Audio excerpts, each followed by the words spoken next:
Hello. All right. On this episode of Sound Culture, Brendon and I are talking about Miguel's War and Leisure. It's his 2017 album that was released in December, so it's still pretty new, about 6 months old.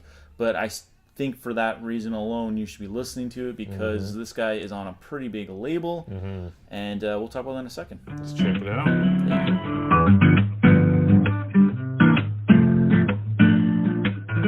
All right.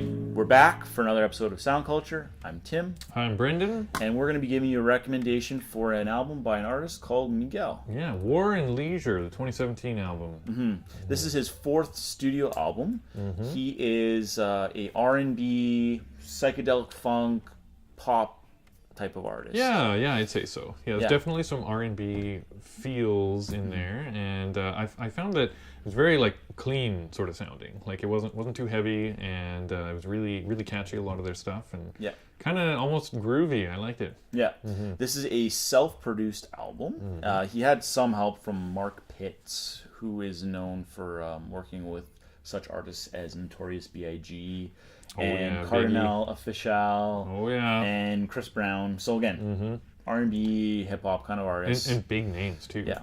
Like, and who are some of the other people that are on his album? Label? So his label. Not his Justin Timberlake. You have your Christina Aguilera's, your Britney Spears, your Shakira, Usher. So Enrique Iglesias too. I think. Yeah. Tons of pop and R&B artists. And like heavy hitters too. Those guys. Yeah. So this guy is. He's actually had some troubles making his music. He didn't get to actually make his first real album until 2010 because he was in disputes with his very first label, Black Ice, about negotiations over his contract. Oh, I know. Can you imagine? Like, it's about the music and then having to be all tangled up with that. Ugh. So he's been making music for like a long time. I think probably since he was like 15 or 16 years old. Much like Brandon, he's like on the side of like production and he's interested in record label on how that kind of stuff works. So he's self-produced. Self-produced, right? So he actually was learning those types of things when he was a kid, as opposed to what other young kids are doing, like with sex and drugs and getting out there and rock and roll, sex, right? Drug, and rock and roll. Yeah. So he was learning like the technical side of the music industry and has a very strong background in dance as well. But as a consequence, he worked with this group.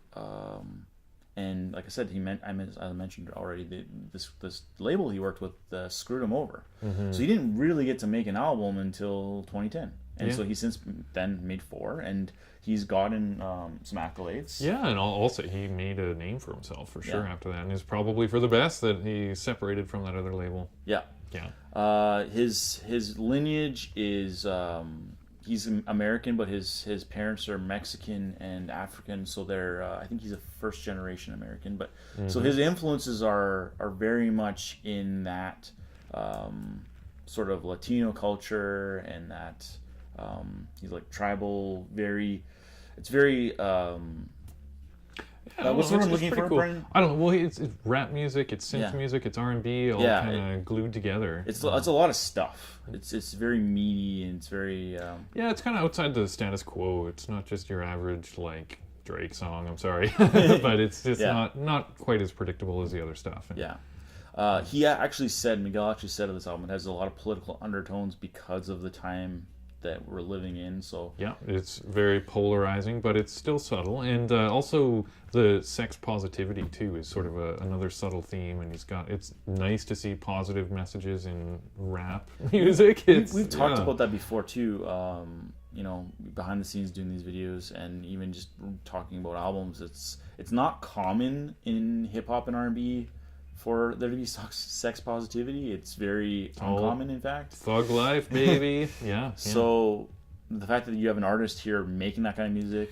Yeah, it's more like conscious music. And, it almost reminds me of Chaos, too. Another album that we reviewed, you should check out that, where he talks about conscious hip-hop. And, he doesn't feel the need to swear in every second of every song because he's out there and he's just being conscious and trying to get a more positive message out there. Yeah.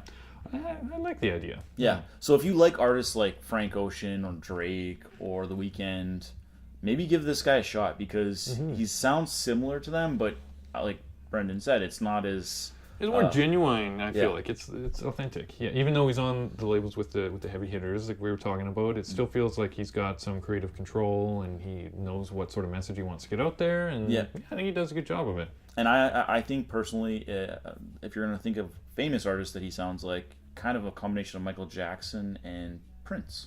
Yeah, yeah. So. Anyway, you should check it out, though. So, yeah, it's worth it. Yeah, that said, check it out. This is a great album by a very interesting artist, and it's worth listening to. Yeah, don't forget to like and share and subscribe if you liked the video. Check out the other reviews we got. Check out all the other videos. Yep. Thanks for watching.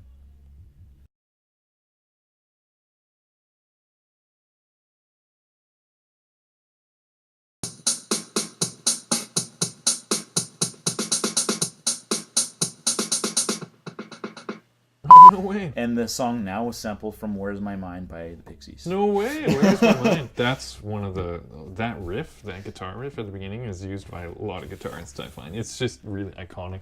Yeah. And again, insanely simple, too. Yeah. It's just funny. It's like, because those, like, Sexual Healing, I can see that being in there because it's of the same ilk. Yeah, But yeah. Where's My Mind is a alt rock song. Totally.